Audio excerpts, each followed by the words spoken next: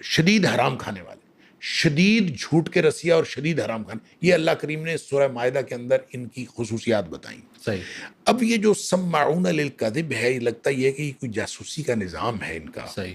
اور اس جاسوسی کے نظام کے ساتھ ہو سکتا ہے کہ دجال بھی کنیکٹڈ ہو. اور وہ جو جساسہ ہے وہ اس کا نام بھی بہت یہ یعنی محل نظر ہے کہ وہ اس کا جساسہ نام جاسوسی کے ساتھ ہے. ہو سکتا ہے کہ یہ کوئی کانسپریسی کا ایک نظام ہو ان کے اندر ہی اندر، جس کے ذریعے سے پوری دنیا کو کنٹرول بھی کر رہے ہیں اور پوری دنیا کو بتا بھی رہے ہیں کہ ہم جو ہیں وہ سپر پاور ہیں اور ہم سب کچھ ہیں، اور کوئی کنیکشن بھی ہے. اس طرح کی باتیں جو ہیں بعض اوقات وہ بتاتے بھی ہیں کہ ہمیں جو ہے وہ جیسے رہنمائی دی گئی ہے اور الہامی رہنمائی دی گئی ہے، اس طرح کی کوئی باتیں. تو یہ جو پورا نظام ہے، پورا نیٹ ورک ہے، پوری جو تہذیب ہے، یہ دجالی تہذیب کہی جا سکتی ہے. صحیح. یعنی اس ماحول کو دجالی ماحول کہا جا سکتا ہے کہ بایمانہ کہ ماحول کریٹ ہو رہا ہے اور جھوٹ کا ماحول، فریب کا ماحول، دھوکے کا ماحول، اور وہ کریٹ ہو رہا ہے. اور جب یہ پوری طرح دھوکے کا اور جھوٹ کا ماحول بن جائے گا تو دجال ظاہر ہو جائے گا، تو ظہور ہو جائے گا، اس کا ظہور ہو جائے گا. اور گویا یہ سارا ماحول اسی کے لیے بنایا جا رہا ہے. صحیح. لہٰذا آپ یہ تو کہہ سکتے ہیں کہ دجالی تہذیب جو ہے وہ کریٹ ہو رہی ہے. ٹھیک ہے. لیکن آپ کسی ایک چیز کو، بعض لوگوں نے دیکھے کیمرہ کو دجال کہہ دیا کہ کیمرہ اس لیے کہ اس کی ایک آنکھ ہے تو اس لیے یہ دجال ہے. بہت سی من گھڑت اس طرح کی باتیں. لیکن یہ باتیں نہیں، یہ درست نہیں ہے. دجال ایک پرسنالٹی ہوگا، اور وہ پرسنالٹی کیسی ہوگا واللہ عالم، وہ کیسی ہوگا. اچھا میں یہ کہتا ہوں کہ ہوگا تو وہ ظاہر ہے انسان. ٹھیک ہے. اور اس انسان کے اب اگر ہم دیکھیں ٹیکنالوجی کو، جی، تو ٹیکنالوجی کے اعتبار سے جو انسانی ذہن کی جو میموری ہے یہ ڈاؤن لوڈیبل ہے. جی، ڈاؤن لوڈ کی جا سکتی ہے. اچھا. تو یہ پاسبل ہے، یہ ٹیکنیکلی یہ پاسبل ہے. اب یہ دیکھیں ہمارے جو ذہن کی چیزوں کو تو کنٹرول کیا جا رہا ہے نا. اس وقت ہم کسی سے بات کرتے ہیں تو اسی وقت ہمارا ذہن پڑھ لیا جاتا ہے اور وہ ساری چیزیں کنٹرول ہو رہی. اب اگر یہ ڈاؤن لوڈیبل ہے اور اگر یہ ٹیکنیکلی یہ ڈاؤن لوڈ کی جا سکے کسی چپ کے اوپر، تو آپ یہ بتائیں یہ ابھی نہیں تو ابھی کچھ سالوں بعد if it is possible تو دنیا کا جو سب سے بڑا انجینئر ہے اس کی میموری ڈاؤن لوڈ کر لی جائے. دنیا کا جو سب سے بڑا میڈیکل ڈاکٹر ہے اس کی میموری ڈاؤن لوڈ کر لی جائے. ٹھیک ہے. اس طرح سے اعلیٰ حاصل قیاس جتنے بڑے بڑے مائنڈ ہیں، بڑے بڑے برین ہیں، ٹھیک کہہ رہے ہیں، وہ سارے ڈاؤن لوڈ کر کے ایک چپ پہ لگا دیے جائیں اور وہ چپ کسی ایک بندے کے اندر انسٹال کر دی جائے تو وہ کیا ہی بلا ہوگی، وہ کیا بلا ہوگی، وہ کیا بنے گا. بالکل ٹھیک کہہ رہے ہیں. تو کوئی مجھے لگتا ہے کہ دجال جو ہے ہوگا کوئی ایسی جدید دور کا ظہور تو ہوگا اس کا، ٹھیک، لیکن وہ اس کے بعد یعنی ظہور ہونا ہے، اس نے یعنی پیدا نہیں ہونا، اس نے ظاہر ہونا ہے. اور نبی پاک صلی اللہ علیہ وسلم نے جتنی باتیں بتائی ہیں دجال کے ظہور کی بتائی ہیں. صحیح ہو گیا. دجال کا ظہور ہو گیا. اور جب اس کی کیفیتیں بتائی ہیں کہ نبی کریم صلی اللہ علیہ وسلم نے بتایا، یہ جو مسلمانوں کے حالات بھی جو بتایا کہ امام مہدی آ جائیں گے، پھر اس کے بعد یہ قسطنطنیہ جو ہے یہ مسلمان جو ہیں اس سے عیسائیوں سے آزاد کروائیں گے. مسلمان عیسائیوں سے آزاد کروائیں گے. اس کا مطلب یہ ہے کہ قسطنطنیہ ایک دفعہ عیسائیوں کے قبضے میں جانا ہے. ٹھیک ہے. ابھی اسلامک ملک ہے، اس وقت اسلامی ملک ہے، استنبول کی بات. تو یہ گویا جب جائے گا عیسائیوں کے قبضے میں، پھر مسلمان جو ہیں وہ اس کو اس وقت جو کیفیت ہے، اصل میں پیچھے اگر اس کو ہم کہانی کو تھوڑا سا پیچھے سے دیکھیں تو ایک بات جو نبی پاک صلی اللہ علیہ وآلہ وسلم نے امام مہدی کے حوالے سے بتائی وہ یہ ہے کہ مہدی کے ہاتھ پر جو بیعت جب ہوگی، جب مہدی کا ظہور ہوگا تو مسلمان 3 حصوں میں تقسیم ہو جائیں گے. اچھا. 1/3 تو وہ ہوگا جنہوں نے ماننا ہی کوئی نہیں. ٹھیک ہے. امام مہدی کو. اس کی وجہ یہ ہے کہ امام مہدی کے ہاتھ پر جب بیعت ہوگی تو وہ جہاد کی بیعت ہوگی، قتال کی. ٹھیک ہے. تو جو ہم لوگ گھروں میں آرام سے رہنے والے ہیں یہ کب مانیں گے اس کو؟ ٹھیک کہہ رہے ہیں. تو جو 1/3 ہیں جو اللہ تعالیٰ معاف فرمائے، تو نبی کریم صلی اللہ علیہ وسلم فرمایا ان کا ایمان کے ساتھ کوئی تعلق نہیں ہوگا، ہوں گے وہ مسلمان ہی؟ وہ ختم، اس کا ایمان کے ساتھ کوئی تعلق نہیں. 1/3 جنہوں نے ماننا ہی نہیں امام بعد، ٹھیک ہو گیا، تو یہ ان کا ایمان کے ساتھ کوئی تعلق نہیں. بہتر. باقی جو 2 حصے رہ گئے ان میں سے ایک حصہ جو ہے وہ جنگوں میں شہید ہو جائے گا، اوہ، اور نبی کریم صلی اللہ علیہ وسلم نے فرمایا وہ جو شہید ہو جائیں گے وہ روئے زمین کے بہترین شہید ہوں گے. سبحان پھر جو اللہ. بچ جائیں گے ہاں، وہ ایمان والے ہوں گے کہ جن کو اس کے بعد کوئی فتنہ جو ہے وہ ان کو خراب نہیں کر سکے گا. ٹھیک. اچھا، جب وہ قسطنطنیہ فتح کرنے جائیں گے تو وہ اس قدر مضبوط ایمان والے ہوں گے، یا اس وقت ان کی جو کیفیات ہوں گی وہ اس طرح کی ہوں گی کہ ان کو قسطنطنیہ فتح کرنے کے لیے جنگ نہیں لڑنی پڑے گی. اچھا، وہ صرف اللہ اکبر کہیں گے، لا الہ الا اللہ کہیں گے تو دیواریں گر جائیں گی اور خود بخود وہ فتح ہو جائے گا. کیا بات ہے، اللہ کے معجزات. ہاں جی. اور اس وقت جو وہاں پہ ہوں گے تو ان کو پیچھے سے اطلاع آئے گی کہ دجال کا ظہور ہو گیا. تو یہ گویا کیفیت کچھ اس طرح کی. دجال سے لڑے گا کون؟ دجال سے بہت سی لڑیں گے بات. حضرت عیسیٰ علیہ السلام. حضرت عیسیٰ علیہ ہاں السلام. جی، حضرت عیسیٰ علیہ السلام جو ہیں وہ نازل ہوں گے، اور بہت ساری احادیث کے اندر آیا ہے کہ حضرت عیسیٰ علیہ السلام کا نزول ہوگا، اور حضرت عیسیٰ علیہ السلام کا جب نزول ہوگا تو یہ دمشق میں دمشق کی جامع مسجد میں مینارے پر آئیں گے، پھر وہاں سے نیچے اتریں گے. امام مہدی اس وقت موجود ہوں گے، تو ان کے ساتھ پھر یہ فجر کی نماز پڑھ رہے ہوں گے، تو وہ کہیں گے آپ جماعت کرائیں، وہ کہیں گے آپ جماعت کرائیں. اچھا، تو چونکہ امام مہدی جو ہیں وہ امت محمدیہ کے فرد ہیں، لہٰذا یہ جماعت کرائیں گے. ٹھیک ہے. اور حضرت عیسیٰ علیہ السلام جو ہیں وہ امت محمدیہ کے ایک امتی کی حیثیت سے آئیں گے، اچھا، وہ نبی کی حیثیت سے نہیں آئیں گے، وہ اس ٹائم پہ وہ اس وقت امتی کی حیثیت سے. ایز اے امتی نارمل انسان کی طرح آئیں گے. اس لیے کہ قرآن نے کہہ دیا، یہ سورہ آل عمران کی آیت نمبر 81 کے اندر ٹھیک. اللہ کریم نے کہہ دیا کہ اللہ نے عالم ارواح میں سارے نبیوں سے وعدہ لیا تھا کہ میں تمہیں نبوت تو دوں گا، لیکن جب تمہارے بعد ایک نبی آئے گا تو جب وہ آئے تو تم سب نے اس کی مدد کرنی ہے اور اس کے ہاتھ پہ بیعت کرنی ہے. بہتر. تو سارے نبیوں نے وعدہ کر لیا تھا اللہ تعالیٰ سے. ماشاء اللہ. لہٰذا نبی اکرم صلی اللہ علیہ وسلم کا پروٹوکول یہ ہے کہ اب کوئی بھی نبی آئے گا تو وہ نبی کریم صلی اللہ علیہ وسلم کا امتی ہوگا. حضرت عمر فاروق رضی اللہ تعالیٰ عنہ کو ایک دفعہ تورات کا کوئی ٹکڑا دیکھ رہے تھے، تو نبی کریم صلی اللہ علیہ وسلم دیکھ لیا، پوچھا یہ کیا ہے؟ اس میں تورات کا کوئی ٹکڑا ہے. نبی پاک صلی اللہ علیہ وسلم کا جو چہرہ اقدس ہے وہ جلال میں آ گیا اور سرخ ہو گیا. آپ نے فرمایا کہ موسیٰ، تم یہ عمر خود تورات پڑھ رہے ہو، موسیٰ علیہ السلام خود بھی اگر آ جائیں تو میری اطاعت کے بغیر ان کی بخشش بھی نہیں ہونی. یعنی یہ اللہ تعالیٰ نے نظام ایسا بنایا. نبی کریم صلی اللہ علیہ وسلم کی جو نبوت ہے اور آپ کی جو رسالت ہے یہ آل اوور ہے، اور یہ صرف آل اوور اس اعتبار سے نہیں ہے. قرآن نے تو کہا نبی پاک صلی اللہ علیہ وسلم تبارک الذی نزل الفرقان علی عبدہ لیکون للعالمین نذیرا، سارے جہانوں کے لیے ڈرانے والا بن جائے. گویا جس طرح رب العالمین ہے اسی طرح نبی پاک صلی اللہ علیہ وسلم نبی العالمین ہے، بے شک سارے جہانوں کے. اور اسی طرح فرمایا کہ وما ارسلناک الا کافۃ للناس، سارے انسانوں کے لیے بنایا. اچھا، ان سب کا خلاصہ میں کہتا ہوں، یہ قرآن میں کئی جگہ نبی پاک صلی اللہ علیہ وسلم کی عالمگیر نبوت کی بات ہوئی، لیکن اس کا سب کا خلاصہ پتہ کیا ہے؟ خلاصہ وہ ہے جو مسلم شریف کی حدیث ہے کہ نبی کریم صلی اللہ علیہ وسلم اس میں فرمایا کہ مجھے باقی انبیاء کے اوپر 6 باتوں میں فضیلت دی گئی. ویسے تو نبی پاک صلی اللہ علیہ وسلم کو زیادہ باتوں میں، لیکن وہاں ایک جگہ 6 بات. ٹھیک ہے. ان 6 باتوں میں ایک بات آپ نے یہ فرمائی، ارسلت الی الخلق کافہ، مجھے ساری مخلوق کا رسول بنایا گیا ہے. سبحان اللہ. اور ساری مخلوق کا رسول کا مطلب پتہ کیا ہے؟ جس میں چرند پرند ہر ایک اللہ کی ذات ہے اور اس کے علاوہ ساری مخلوق. جتنی مخلوق صرف ایک اللہ کی ذات چھوڑ دیں، وہ خالق ہے، باقی ساری کائنات مخلوق ہے. گویا نبی اکرم صلی اللہ علیہ وسلم باقی ساری کائنات کے نبی اور رسول ہیں. تو اس میں کسی جھوٹے نبی کی تو گنجائش نہیں بنتی. بے شک. تو اب جو حضرت عیسیٰ علیہ السلام آئیں گے تو وہ نبی کریم صلی اللہ علیہ وسلم کے امتی کی حیثیت سے آئیں گے. ٹھیک ہو گیا. لہٰذا وہ آ کے پھر وہ دجال کے ساتھ لڑیں گے، پھر وہ دجال کو قتل کریں گے. اور دجال کا ٹوٹل جو یہاں نبی پاک صلی اللہ علیہ وسلم فرمایا جب وہ اس کا ظہور ہوگا وہ مدینے میں داخل نہیں ہو سکے گا. بہت ساری نشانیاں ہیں. اور ایک بات آپ نے فرمائی کہ وہ 40 دن اس کا جو ہے وہ زمین پہ رہے گا، یہ سلسلہ چلے گا.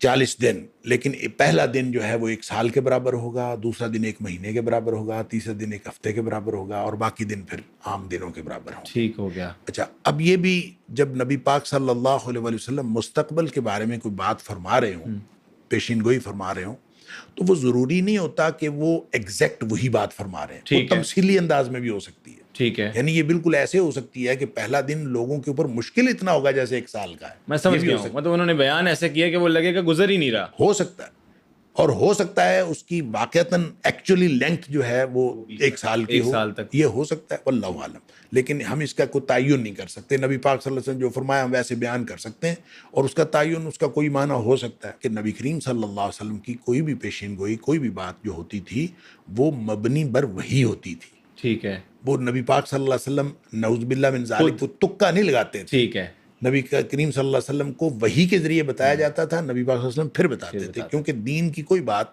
قرآن نے کہا وَمَا يَنْتِقُ عَنِ الْهَوَىٰ إِنْ هُوَ إِلَّا وَحْيٌ يُوحَىٰ، نبی اکرم صلی اللہ علیہ وسلم جب تک وحی نہ آئے وہ اپنی مرضی سے نہیں بولتے، تو لہٰذا نبی کریم صلی اللہ علیہ وسلم جو پیشین گوئیاں کی ہیں وہ ساری کی ساری مبنی بر وحی ہیں۔ ٹھیک ہو گیا۔ اور جو لوگ، یہ جو علوم ہیں، یہ ان کا وجود ہو بھلے نہ وجود ہو، یہ وجود ہو بھی تو یہ تک بازی ہے، ٹھیک ہے، ان کی باتیں صحیح بھی ہو سکتی ہیں، غلط بھی ہو سکتی ہیں، لیکن نبی پاک صلی اللہ علیہ وسلم کی بتائی کوئی بھی ہوئی بات غلط نہیں ہو سکتی، یہ تو ہمارا ایمان بھی ہے۔ اچھا، اس کا سب سے بڑا دجال کا فتنہ کیا ہوگا؟ سب سے بڑا؟ دیکھیں، فتنہ یہ ہوگا کہ اس کے پاس سارے وسائل اس کے پاس ہوں گے، اور یہ جس کو چاہے گا یہ روٹی دے گا، اور جس کو چاہے گا نہیں دے گا، اور اس کے پاس اپنی جنت ہوگی، اپنا جہنم ہوگا، اور یہ لوگوں کو پوچھے گا اگر تم میرے اوپر ایمان رکھتے ہو تو میں تمہیں رزق دوں گا، سارے رزق کے وسائل اس کے پاس ہوں۔ بہتر۔ تو اگر وہ کوئی شخص اس کے اوپر ایمان رکھے گا تو یہ اس کو رزق دے گا، اور اگر کوئی شخص اس کے اوپر ایمان نہیں رکھے گا تو اس کو یہ رزق نہیں دے گا۔ ٹھیک ہے اچھا، اس پر پھر نبی پاک صلی اللہ علیہ وسلم نے ایک بات یہ بھی فرمائی کہ دجال جب ظاہر ہو جائے جی، تو تم اس کی طرف نہ جاؤ، ٹھیک، کیونکہ اس کی طرف جاؤ گے بعض اوقات ہوگا کہ ایک آدمی کہے گا کہ میں جاتا ہوں، میں جا کے دیکھتا ہوں، ٹھیک، تو اس کی طرف جائے گا تو وہ اس کا جا ہو کے جائے گا۔ اس کا ہو جائے گا، اور وہ اس کے فتنے کا شکار ہو جائے گا۔ اس کی وجہ یہ ہے، دیکھیں، دنیا کا سب سے بڑا دھوکہ، تاریخ انسانی کا سب سے بڑا دھوکہ، اور اس کے پاس جنت اور جہنم اس نے بنائی ہوئی ہوگی، جس پہ ساری ہماری زندگی گزر گئی کہ پریکٹیکلی وہ دیکھے، پریکٹیکلی یوں کہہ لیں کہ دنیا کے سب سے بڑے انسینٹیوز اس کے پاس ہوں گے۔ وہ انسینٹیو دیکھ کے ہر بندہ جو ہے اس کا جی لالچ آ جاتا ہے، اور بندہ سوچتا ہے یار یہ کیا بات ہے۔ اور ہم دور کس میں رہ رہے ہیں؟ وہ دور ہے جس میں نبی پاک صلی اللہ علیہ وسلم نے فرمایا تھا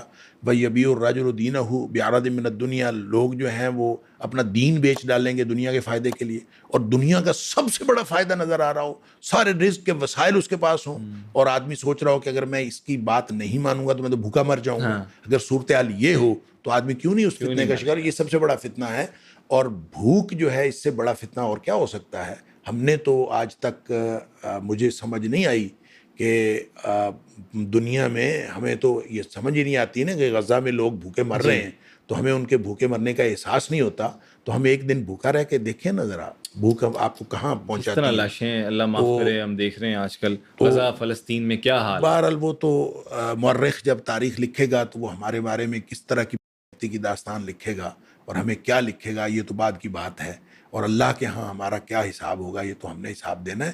وہ تو کامیاب ہیں، وہ اپنے مشن میں کامیاب ہیں، وہ اللہ کے ہاں کامیاب ہیں، چاہے وہ بھوک سے مرے ہیں چاہے بارود سے مرے ہیں۔ پھنسے ہم میں جو اس دور میں ہیں، اور ہمارے دور میں ہماری آنکھوں کے سامنے ایک اتنا بڑا انسانی المیہ جو ہے وہ جنم لے رہا ہے اور ہم کچھ نہیں کر رہے۔ تو بات اصل میں یہ کر رہا تھا کہ بھوک جو ہے وہ اس وقت اگر دجال کے سامنے آپ ڈٹ جائیں گے تو آپ بھوکے مر جائیں گے۔ اس لیے نبی پاک صلی اللہ علیہ وسلم نے فرمایا کہ جب آپ کو پتہ چلے کہ دجال کا ظہور ہو گیا تو اس کی طرف نہیں جانا، ٹھیک ہے، اس سے دوسری طرف جانا ہے۔ بہتر۔ اور چاہے آپ کو پہاڑوں میں جا کے بکریاں رکھ کے رہنا پڑے، دور چلے جانا۔ صحابہ نے پوچھا کہ اللہ کے رسول صلی اللہ علیہ وسلم اس دور میں جب سارے وسائل دجال کے پاس ہوں گے تو ہم کیا کھائیں گے؟ ہاں جی، کیا پئیں گے؟ کیسے رہیں گے؟ اللہ اکبر، ہم کیا کریں گے؟ تو نبی پاک صلی اللہ علیہ وسلم نے فرمایا کہ تمہارے لیے سبحان اللہ کہنا، الحمدللہ کہنا، لا الہ الا اللہ کہنا، اللہ اکبر کہنا، یہ کافی ہو جائے گا۔ یعنی ذکر سے پیٹ بھر جائے گا, اوئے ہوئے ہوئے ذکر سے بھوک جو ہے وہ مٹے مٹ گی. جائے گی. اب یہ اندازہ کریں, ہماری تو ذکر سے بھوک نہیں مٹتی, ہم تو جتنا مرضی ذکر کریں جب تک ہم کھانا نہ کھائیں بھوک نہیں بھوک مٹتی. نہیں مٹتی. اس کا مطلب یہ ہے کہ ہم اپنے آپ کو ذکر کا اتنا عادی بنائیں کہ ہم محو ہو جائیں. ہم ذکر سے ہماری بھوک مٹے, بالکل ٹھیک. تو ہم اس کا مطلب ہے دجال کی تیاری کر رہے ہیں. بہتر. تو یہ ایک بہت بڑا, یعنی ہمارا جو لائف سٹائل کا اور جو دجالی فتنے کا جو ایک بہت بڑا تعلق ہے کہ ہم اگر اپنا life style rough and tough میں رہنے کا اور پھر ذکر کے ساتھ اور اللہ تعالیٰ کے قرب کے ساتھ زندگی گزارنے کا, جب تک ہم اپنا لائف سٹائل نہیں بنائیں گے دجال کے فتنے سے محفوظ نہیں رہا جا سکتا. نشانی کیا ہے اس کی, دجال کی؟ مطلب فار ایگزامپل کہ آخری نشانی کیا ہوگی اس ٹائم پہ, مطلب ابھی جو دور حاضرہ چل رہا ہے, نشانی آخری کیا ہوگی جس کے بعد ہمیں پتہ چلے گا کہ اب بس اب قریب ہی ہے؟ سب سے بڑی نشانی تو امام مہدی کا ظہور ہے. ٹھیک ہے. امام مہدی کا ظہور ہوگا, اس کے بعد دجال کا ظہور ہوگا. ٹھیک ہے. اس سے پہلے دجال کا ظہور نہیں ہے. جب ترتیب ہم دیکھتے ہیں تو ترتیب میں امام مہدی کا ظہور پہلے ہے. بہتر ہو گیا. تو وہ جب آئیں گے تو یوں کہہ لیجئے کہ اس کے بعد دجال کا ظہور. صحیح. سورہ کہف کا دجال سے کیا تعلق ہے؟ سورہ کہف جو ہے اس کا تعلق یہ ہے کہ نبی کریم صلی اللہ علیہ وسلم نے فرمایا کہ جو اس کی پہلی 10 آیات ہیں, جی, جو شخص یہ پڑھے یا اس کو یاد رکھے وہ دجال کے فتنے سے محفوظ رہے گا. ٹھیک. ایک روایت میں آتا ہے آخری 10 آیات. اچھا. ایک میں پہلی 10 آیات اور ایک میں آخری 10 آیات. تو اس کا مطلب یہ ہے کہ پوری سورہ کہف ہی پڑھ لینی چاہیے. ٹھیک ہے. اس کو مفہوم کے ساتھ بھی پڑھنا چاہیے, یاد بھی رکھنا چاہیے, اور پھر خاص طور پر نبی کریم صلی اللہ علیہ وسلم فرمایا جمعہ کے دن جو ہے سورہ کہف جو شخص پڑھے گا تو وہ دجال کے فتنے سے محفوظ رہے گا. تو اس میں پھر جب ہم پہلی 10 آیات کو اور آخری 10 آیات کو بھی دیکھتے ہیں تو صحیح بات یہ محسوس ہوتی ہے. دیکھیں یہ راوی کا فہم بھی ہو سکتا ہے کہ اس نے جو ہے وہ اس کا ابہام ہو سکتا ہے کہ اس نے پہلی 10 آیات کی بجائے آخری 10 آیات کہہ دی. صحیح. تو آخری 10 آیات ہو بھی سکتی ہیں, دونوں بھی بیک وقت ہو سکتی ہیں, جو دونوں حدیثیں صحیح ہیں. لیکن جب ہم پہلی 10 آیات کو اینالائز کرتے ہیں تو جب اس کا پہلی 10 آیات کا اختتام ہوتا ہے نا تو اس میں ایک حکمت عملی کی بات ہے. وہ حکمت عملی کیا ہے؟ ام حسبت ان اصحاب الکهف والرقیم كانوا من آیاتنا عجبا اذا والفتية الى الكهف فقالوا ربنا آتنا من لدنك رحمة ومن لدنك الرشد. اعوذ باللہ من الشیطان, تھوڑے سے الفاظ بھول رہا ہوں. دیکھیں, کیا تم نے یہ گمان کیا ہے کہ یہ جو کاف والے تھے, غار والے اور رقیم والے اور تختی والے جن کے اوپر ان کے نام لکھے ہوئے تھے, کیا یہ بس ہماری ایک نشانی تھے؟ کیا تم نے یہ سمجھا ہے کہ بس ایک عجیب نشانی تھے؟ یعنی یہ نشانی نہیں تھے. تم نے یہ سمجھا کہ یہ نشانی تھے. نشانی نہیں ہے. ٹھیک ہے. یہ اصل میں حکمت عملی ہے. کون سی بات کو جو آپ نے نشانی سمجھا؟ جب وہ غار کی طرف آئے اور انہوں نے کہا یا اللہ تو اپنی رحمت کے ساتھ اور ہم نے ہدایت کے ساتھ ہمیں جو سیدھے رستے پر لے جا. بالکل ٹھیک. اب اس کا مطلب یہ ہے کہ پالیسی یہ ہے, حکمت عملی یہ ہے, دجال سے بچنے کی بھی اور دجالی تہذیب سے بچنے کی بھی ایک پالیسی یہ ہے کہ آپ کسی غار میں چلے جائیں. ہاں, بس سیپریٹ ہو جائیں. اب وہ جو غار ہے آج کے دور میں فزیکلی کوئی غار پاسبل نہیں ہے. آپ کسی غار میں نہیں جا سکتے. دیکھیں آپ جہاں بھی ہوں گے آپ سیٹلائٹ سے پکڑے جائیں گے, آپ کسی نہ کسی جگہ سے پکڑے جائیں گے. ظاہر ہے ساری ٹیکنالوجی دجال کے پاس ہوگی, ہر چیز اس کے پاس. تو کون سی چیز ہے جو آپ کو بچائے گی؟ وہ حکمت عملی یا وہ غار جو ہمیں بنانا چاہیے وہ ایک ورچوئل غار ہے. اور ورچوئل غار کیا ہے؟ وہ ایمان کا تعلق. آپ ایمان دیکھیں, جس چیز نے آپ کو بچانا ہے نا وہ ایمان ہے. بالکل ٹھیک. لہٰذا آپ اپنا ہر تعلق ایمان کی بنیاد پر بنا لیں. بالکل ٹھیک. آپ کسی سے رشتہ کرتے ہیں آپ ایمان کی بنیاد پر کریں. آپ کسی سے تعلیم حاصل کرتے ہیں آپ ایمان کی بنیاد پر کریں. آپ حتیٰ کہ خرید و فروخت کرتے ہیں آپ ایمان کی بنیاد پر کریں. کہتے ہیں پسینہ آ جائے دوستیاں کرتے ہیں ایمان کی بنیاد پر کریں. بالکل ٹھیک. ہر چیز آپ ایمان کی بنیاد پر کریں اور سارے تعلقات آپ ایمان کی بنیاد پر رکھیں. تو اس یوں ایک ایمان کے تعلقات والی ایک کمیونٹی ڈیولپ ہوگی اور وہ پھر آپ کا احاطہ بن جائے گا. وہ آپ کا احاطہ بنے گا. وہ چاہے آپ کوئی شخص جو ہے وہ مشرق بعید میں بیٹھا ہو, کوئی ساؤتھ افریقہ میں بیٹھا ہو, کوئی امریکہ میں بیٹھا ہو, نارتھ امریکہ میں بیٹھا ہو, لیکن تعلق ایمان کی بنیاد پر ہوگا تو یہ ایک کمیونٹی ڈیولپ ہوگی. یہ وہ غار ہوگا, ورچوئل غار, جو آپ کو اس طرح کے فتنوں سے بچائے گا اور جو دجال کا فتنہ ہے اس سے بھی بچائے گا. صحیح. تو وہ ہمیں آج فوری طور پر ضرورت یہ ہے کہ اپنے ایمان کو مضبوط کریں ٹھیک ہے. اور ایمان کی بنیاد پر تعلقات استوار کرنے کی عادت ڈالیں. ہر چیز کو ایمان کی بنیاد پر لے جائیں. بہتر. جب ہم ہر چیز کو ایمان کی بنیاد پر شفٹ کر لیں گے تو پھر انشاءاللہ وہ غار خود بخود کریٹ ہو جائے گا, جس سے انشاءاللہ اس طرح کے فتنوں سے محفوظ. ڈاکٹر صاحب کچھ آخری بہت اچھے طریقے سے آپ نے ایکسپلین کر دیے. کچھ 2-4 سوال میں کرنا چاہوں گا. یہ جو ابھی ایران اسرائیل کی جنگ ہوئی, پھر پاکستان اور انڈیا کی بھی جنگ ہوئی جس میں ہم نے ان کو ناکو چنے چبوائے ہیں اور ہم نے فتح بھی حاصل ہوئی. ایران اسرائیل کی بھی وار کی بات کریں تو گریٹر اسرائیل کا کیا کانسیپٹ ہے اور یہ گریٹر اسرائیل کیا ہے؟ دیکھیں, یہ ایک تصور ہے جو زائونسٹ کا تصور ہے. جی. یہ یہودی جو ہے نا 2 طرح کے ہیں. کچھ زائونسٹ ہیں اور کچھ ہیں جو آرتھوڈاکس یہودی ہیں. ٹھیک ہے. یہ 2 قسمیں؟ یہ 2 قسمیں ہیں. ٹھیک ہے. اچھا, جو زائونسٹ ہیں ان کو تو یوں کہہ لیجئے کہ جو صحیح معنوں میں آرتھوڈاکس یہودی ہیں نا, وہ ان کو اپنا بھی دشمن قرار دیتے ہیں. اچھا. ہاں, وہ کہتے ہیں کہ زائونسٹ جو ہیں یہ ہمارے بھی دوست نہیں ہیں. ٹھیک ہے. یہ کسی کے نہیں ہے؟ ہاں, بلکہ وہ مجھے یاد نہیں آ رہا اس کا نام, ایک یو کے میں رہنے والا, بلکہ امریکی ایک مصنف ہے جو امریکہ سے فرار ہو کے تو وہ بیٹھا ہوا ہے یو کے میں. ٹھیک ہے. اس نے ایک کتاب لکھی ہے 2 جلدوں میں, the Zionist real enemy of the Jews. ٹھیک. Real enemies of the Jews. Yes. اور وہ اس نے 2 جلدوں میں کتاب ہے, کافی بڑی کتاب. ٹھیک ہے.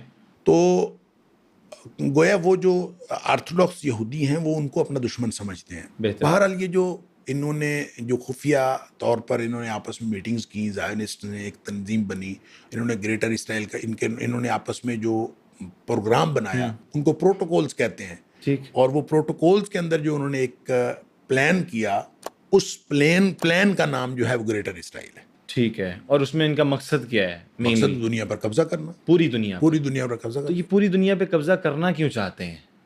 دیکھیں, یہ ایک شیطان کیا چاہتا ہے کہ بہکا دوں کسی کو. شیطان بھی قبضہ کرنا چاہتا ہے. بالکل ٹھیک ہے. وہ آپ پہ قبضہ کر لے گا, ان پہ قبضہ کر لے گا, مجھ پہ قبضہ کر لے گا, اس کو کیا ملے گا؟ قبضہ کرنا چاہتا ہے. تو یہ ایک شیطانی چال ہے اور پوری دنیا میں ہمارے لیے امتحان ہے. اور یہ خاص طور پہ جو یہودی قوم ہے, ان کے جتنے جس طرح کی ان کی حرکتیں ہیں, جس طرح کے دنیا میں انہوں نے فساد پھیلایا ہے, اور جس طرح کا ان کا کردار ہے اور کردار رہا ہے نبی پاک صلی اللہ علیہ وسلم کے دور میں, حضرت عمر فاروق رضی اللہ عنہ کے دور میں, اور پھر ہر دور میں. پچھلے اگر ہم تاریخ میں دیکھتے ہیں تو قوم عاد, قوم سمود, قوم نوح وغیرہ جن کو تباہ و برباد کر دیا گیا, یا قوم لوط وغیرہ جن کو تباہ و برباد کر دیا گیا, ان کا کردار بھی ان سے کم نہیں ہے. اچھا. ان کو تباہ و برباد کر دیا جانا چاہیے تھا. اللہ کی لاڈلی قوم بھی تھی. ظاہر ہے لاڈلی قوم تھی, پھر ان سے سب کچھ چھن گیا ان کے کردار کی وجہ سے. اور اللہ تعالیٰ نے پورا چارج شیٹ کیا ان کو سورہ بقرہ کے اندر کہ کیا کچھ میں نے ان کو دیا تھا اور کیا کچھ ہر چیز ان سے چھن گئی.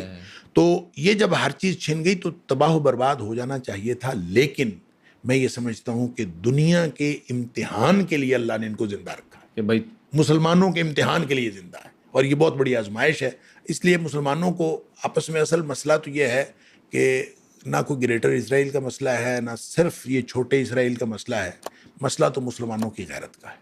مسلمان اگر غیرت کا مظاہرہ کریں تو ان کا زائونسٹ کا منصوبہ ہو یا آرتھوڈاکس یہودیوں کا منصوبہ ہو, کوئی بھی منصوبہ ہو, کم از کم اس کے سامنے کھڑے تو ہوں.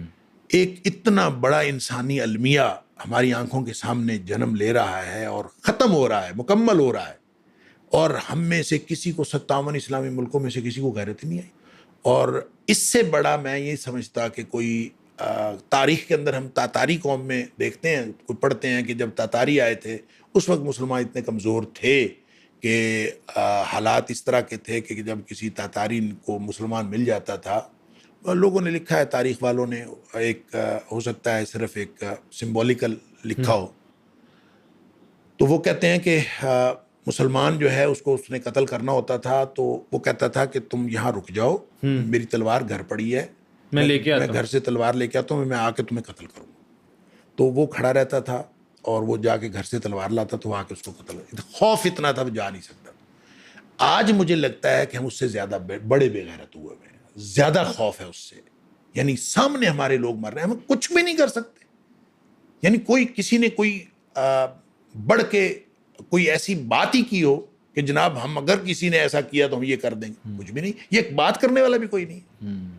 کیا بہانے ہیں, کیا کچھ ہے, واللہ عالم. ہم تو کسی کے اپنے ہو سکتا ہے جو ان کے ریزنز ہیں جینون ہوں, ٹھیک ہے. ہم اس کو نہیں سمجھ سکتے. یہ جو اگر جہاد انیشیٹ کرنا تھا یا فلسطینیوں کی جا کے عملاً مدد کرنی تھی تو اصل کام تو حکمرانوں کا اور سپہ سالاروں کا ہے. جی ان کے سامنے کیا وجہ ہے کیا نہیں ہے, ہو سکتا ہے ساری وجوہات جینون ہوں, ٹھیک کہہ رہے ہیں. لیکن ایک بات بہرحال ہے, قیامت والے دن ہم سب نے جواب دینا ہوگا اللہ کے سامنے اپنے اپنے رتبے کے مطابق اور اپنے اپنے مقام کے مطابق. بہت شکریہ ڈاکٹر صاحب آپ کے وقت کا, اور آپ نے جس طرح سے ایکسپلین کیا.